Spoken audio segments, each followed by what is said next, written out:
মানবাধিকার। ১. সকলের অধিকার।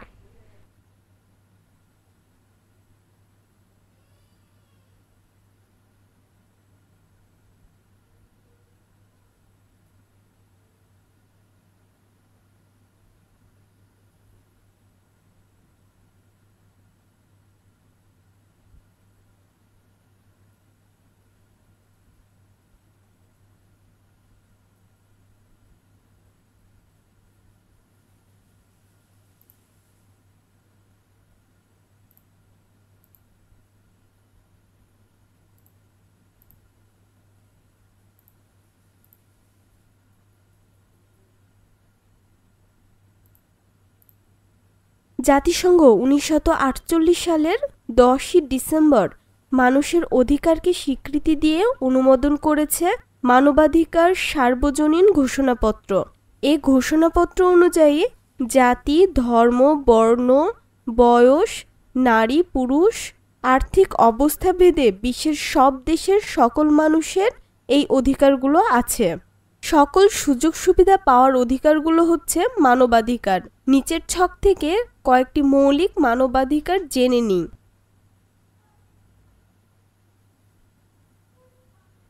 মানুষ জন্মগতভাবে স্বাধীন, স্বাধীনভাবে চলাফেরা করার অধিকার, সমাজের সবার সমান মর্যাদা ও অধিকার, শিক্ষা গ্রহণের অধিকার, প্রত্যেকের নিরাপত্তা লাভের অধিকার, নির্যাতন ও অত্যাচার থেকে নিজেকে রক্ষা করার অধিকার, বিনা কারণে গ্রেপ্তার ও আটক না হওয়ার অধিকার, আইনের চোখে সমতা, সবার ন্যায্য মজুরি পাওয়ার অধিকার, ন্যায় বিচার পাওয়ার অধিকার, সম্পত্তির অধিকার, নিজ নিজ ধর্ম পালনের অধিকার, নিজের চিন্তা ও মত প্রকাশের অধিকার, নারী পুরুষ সমান অধিকার। আমরা সবার মানবাধিকার রক্ষায় কাজ করব এবং এ বিষয়ে সকলকে সচেতন করব। কেউ কোনো মানবাধিকার বিরোধী কাজ করলে প্রয়োজনে প্রতিবাদ করব। এসো বলি। অধিকার আদায়ের বিষয়ে নিচের প্রশ্নগুলোর উত্তর শিক্ষকের সহায়তায় আলোচনা করো। সরকার কি করতে পারে? সমাজ কি করতে পারে? মানুষ কি করতে পারে? তুমি কি করতে পারো? এসো লিখি। একটি অধিকার বেছে নাও এবং এ অধিকারটি কেন গুরুত্বপূর্ণ তা বর্ণনা করো। কাজটি জোড়াই করো। আরও কিছু করি। যে কোনো একটি অধিকার নিয়ে ছোট দলে ভূমিকাভিনয় করো। ধরে নাও এই অধিকার থেকে তুমি বঞ্চিত। অধিকার আদায়ে তুমি কি করতে পারো? যাচাই করি। সঠিক উত্তরের পাশে টিক চিহ্ন দাও। স্বাধীনভাবে চলাফেরার অধিকার কোনটি? ক. মানব পাচার। খ. যে কোনো স্থানে যেতে পারা। গ. রপ্তানি। ঘ. আমদানি।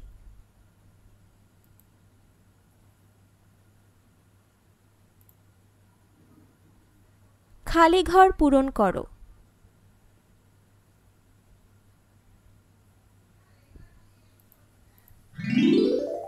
ক. মানুষ হিসেবে সবার সুন্দরভাবে বেঁচে থাকার অধিকার আছে। খ. মানুষের ভালোভাবে বেঁচে থাকার প্রয়োজনীয় অধিকারকে বলে মানবাধিকার।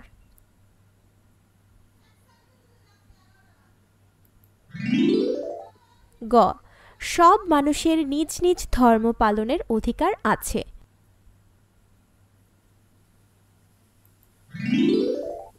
ঘ. জাতিসংঘ মানবাধিকার সার্বজনীন ঘোষণাপত্র অনুমোদন করেছে 1948 সালে।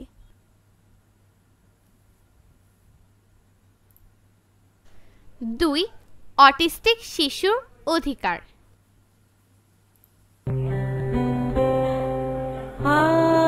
আনন্দ লোকে মঙ্গলালো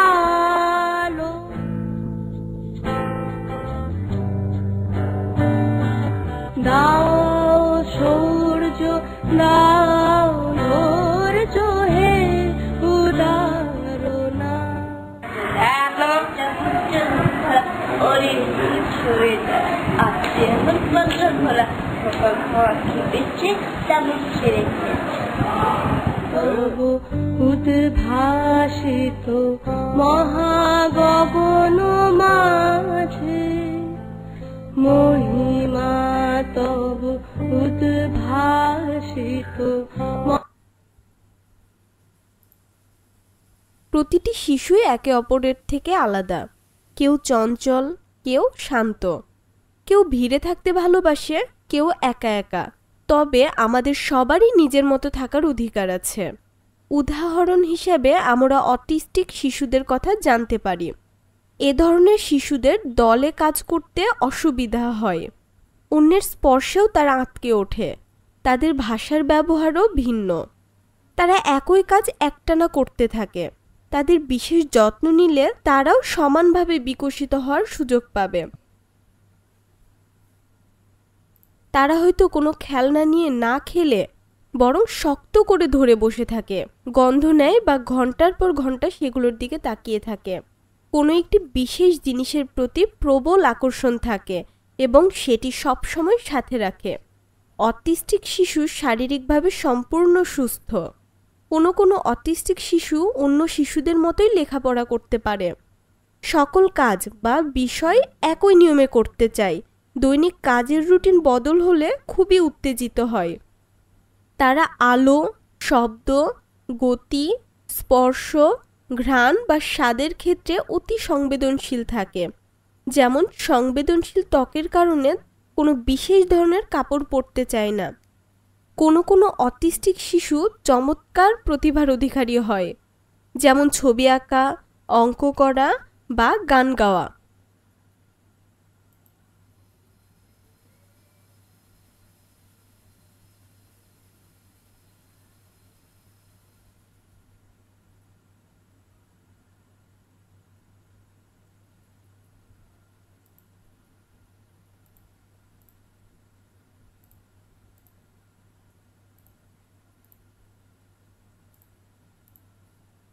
তাহলে একটি অটিস্টিক শিশুর সাথে ক্লাসে কেমন ব্যবহার করা উচিত? আমাদের বুঝতে হবে প্রতিটি শিশুই একে অপরের থেকে আলাদা এবং তাদের ধৈর্য শক্তিও অনেক কম। আমাদের উচিত সবার সাথে মিলেমিশে থাকা। আমরা এমন আচরণ করব না যাতে তারা কষ্ট পায় এবং উত্তেজিত হয়। এসো বলি। শিশুদের ভিন্ন ভিন্ন আচরণকে গ্রহণ করা মানবাধিকারের অন্তর্ভুক্ত। আমরা সবাই একে অপরের থেকে আলাদা। তোমার শ্রেণীতে শিক্ষার্থীদের আচরণে কি ধরনের পার্থক্য আছে? শিক্ষকের সহায়তায় আলোচনা করো। এসো লিখি। পাশের পৃষ্ঠার ছবিটি থেকে যে কোনো একটি বৈশিষ্ট্য বেছে নাও। তোমার ক্লাসের কোনো শিক্ষার্থীর আচরণ যদি এমন হয়, তবে তুমি তার সাথে কেমন আচরণ করবে? ভেবে দেখো সবচেয়ে ভালো আচরণটি কি হতে পারে। আরও কিছু করি। অটিজম ছাড়া মানুষের আচরণে আর কি কি তারতম্য থাকতে পারে?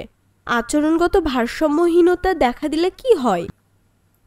যাচাই করি। অটিস্টিক শিশুরা কোন ক্ষেত্রে দক্ষ? ক. গণিত, খ. সাঁতার, গ. রান্না, ঘ. দৌড়।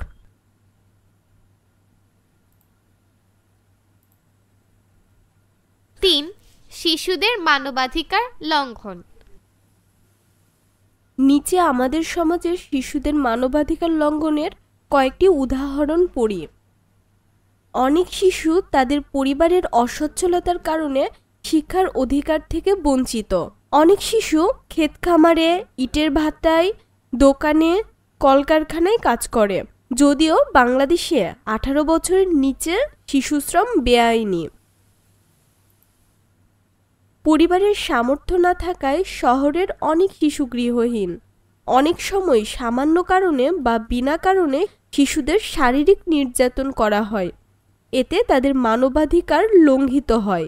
শিশুদের অনেক সময় আমাদের দেশ থেকে বিদেশে পাচার করে দেওয়া হয়। এটি মানবাধিকার বিরোধী কাজ।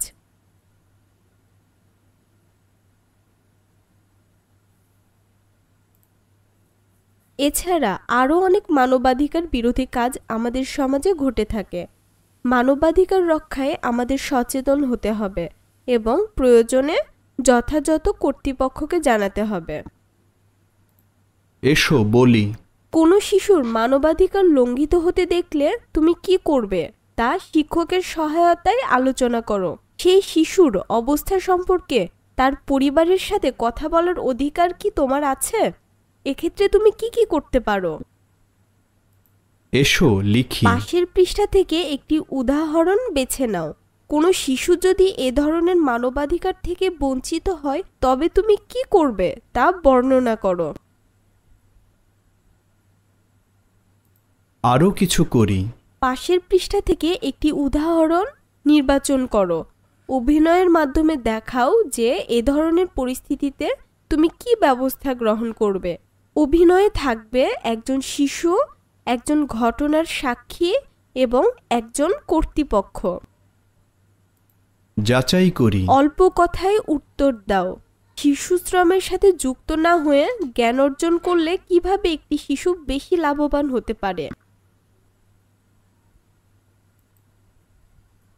সঠিক উত্তরের পাশে টিক চিহ্ন দাও। ১. মানবাধিকার বাস্তবায়নের দায়িত্ব কার? ক. পরিবার ও রাষ্ট্র। খ. পরিবার ও সমাজ। গ. রাষ্ট্র ও সমাজ। গ. পরিবার, সমাজ ও রাষ্ট্র। ২. মানবাধিকার সমাজে কি প্রতিষ্ঠায় সাহায্য করে? ক. বিশৃঙ্খলা। খ. শান্তি। গ. সাম্প্রদায়িকতা। ঘ. বৈষম্য। দলীয় কাজ। তোমরা বাড়িতে কিভাবে মানবাধিকার চর্চা করতে পারো তার একটি তালিকা তৈরি করো। ৪. নারী অধিকার লঙ্ঘন।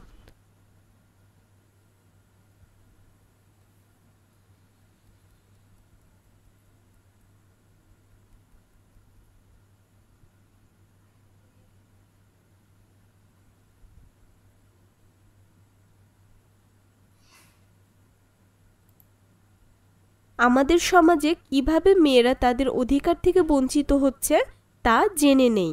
মেয়েরা ছেলেদের মতো শিক্ষার সমান সুযোগ পায় না।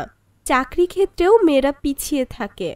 কাজের ক্ষেত্রে মেয়েরা ছেলেদের মতো সমান পারিশ্রমিক পায় না। বাড়িতে কাজের সহায়তাকারীরা যথাযথ পারিশ্রমিক, খাবার ও স্বাস্থ্যসেবা পায় না। বাড়িতে কাজের সহায়তাকারীদের অনেক সময় আমাদের দেশ থেকে অন্য দেশে পাচার করে দেওয়া হয়। অনেক সময় সামান্য কারণে কাজের সহায়তাকারী মেয়েকে নির্যাতন করা হয়। এছাড়াও নারী ও শিশুদের বিদেশে পাচার করা হয়। অনেক ঝুঁকিপূর্ণ ও অমানবিক কাজে তাদের ব্যবহার করা হয়। এ ধরনের অন্যায় আচরণ আমাদের সহ্য করা উচিত নয়। এটি মানবাধিকার বিরোধী কাজ। আমাদের উচিত মেয়েদের সমান অধিকার রক্ষায় কাজ করা। এসো বলি। নারী ও পুরুষের সমান অধিকার নিয়ে শিক্ষকের সহায়তায় আলোচনা করো। অসমতার কিছু উদাহরণ দাও। এক্ষেত্রে তুমি কি করতে পারো? আচরণ পরিবর্তনের ক্ষেত্রে আমরা কিভাবে ভূমিকা রাখতে পারি? এসো লিখি। নারী ও শিশু পাচার বন্ধ হওয়া প্রয়োজন কেন? আরও কিছু করি। ছোট দলে ভূমিকাভিনয় করো। ধরো তুমি এমন একজন মেয়েকে জানো যাকে বাইরে ছেলেদের মতো খেলতে দেওয়া হয় না। তুমি তার সমানাধিকার নিশ্চিতের জন্য কি করবে? 3 জন মিলে মা, বাবা ও মেয়েটির ভূমিকায় অভিনয় করো। যাচাই করি। অল্প কথায় উত্তর দাও। বাড়িতে কাজের সহায়তাকারীর প্রতি আমাদের আচরণ কেমন হওয়া উচিত? বাম পাশের অংশের সঙ্গে ডান পাশের অংশ মিল করো। আবার সঠিক চেষ্টা হয়েছে। করো। সঠিক হয়েছে। আবার সঠিক চেষ্টা হয়েছে। করো।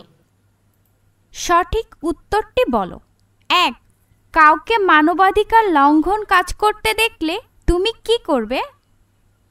ক প্রতিবাদ করবে, খ সহ্য করবে, গ উৎসাহ দিবে, ঘ মেনে নিবে। 2 মানবাধিকার রক্ষায় আমাদের কি করতে হবে? ক পুষ্টিকর খাবার খেতে হবে, খ পরিষ্কার পরিচ্ছন্ন থাকতে হবে, গ বৈষম্য দূর করতে হবে, ঘ সময় মেনে চলতে হবে। রুমা নামের একটি 10 বছরের মেয়ে অন্যের বাড়িতে কাজ করে। গৃহকর্ত্রী তাকে ঠিকমতো খেতে দেয় না, ভালো কাপড় চোপড় দেয় না, বিভিন্নভাবে তাকে বঞ্চিত করে। এখানে মানবাধিকারের কোন কোন দিক লঙ্ঘন করা হয়েছে? সবাই নিজ নিজ খাতায় লেখো।